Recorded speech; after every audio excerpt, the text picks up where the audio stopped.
am Despina Carrarieri, and I've been living in this country for 10 years now and have moved about 16 times.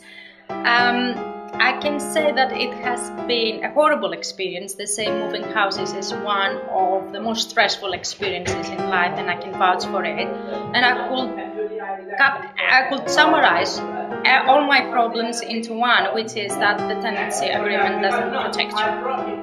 So my name's Owen. I've been renting in the same place for about 4.5 years. And the issue kind of is that one of the bedrooms, the back bedroom that I've been staying in, is really quite cold and damp in winter. There's a radiator in it, but it doesn't really heat the room well enough. So the option is to put the electric heater on, but that obviously costs a bomb.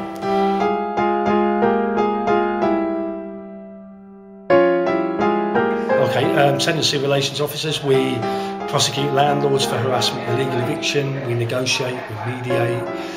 People come in, they say their landlord's doing this, they're letting themselves in, they're threatening to evict them, then we have to jump in and get involved. And we either mediate and negotiate generally, or if we need to, we go to court and we get injunctions to stop action. And in extreme cases, we will actually take out prosecutions against landlords, take it to the criminal courts and whack them, basically. My name's Ollie.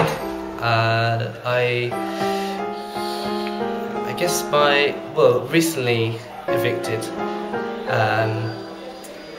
The problem was the landlord refused to give us a official contract of any kind, and he thought he was being generous by letting us off 2 weeks' rent instead of having to draw up a contract, which was essentially so he could give himself leeway either side of when we actually wanted to move us out, because he didn't know when he could fill.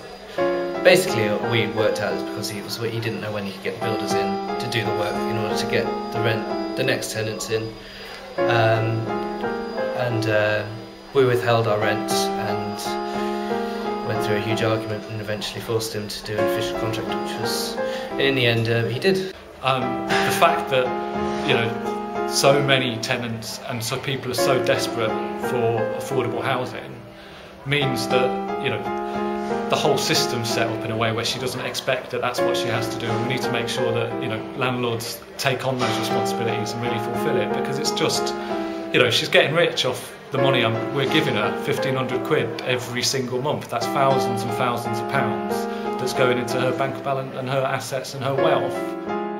So you were just booted out of your home for a bit of an extra profit? Definitely, yes, yeah. What do tenants need to know? What do private tenants need to know about what they can do to sort of help themselves? The key thing that you need to know if you're a private tenant is, under the Law of Property Act 1925, for the period that you are the tenant of the property, you are to all intents and purposes the owner of that property, and you can exclude anybody you like from the property, including the landlord, who would be a trespasser if they let themselves in without your permission, and that you can't be evicted without due legal process, and to attempt to evict a tenant without due legal process is a criminal offence, not a civil offence. Don't call the police, call the council. Brilliant.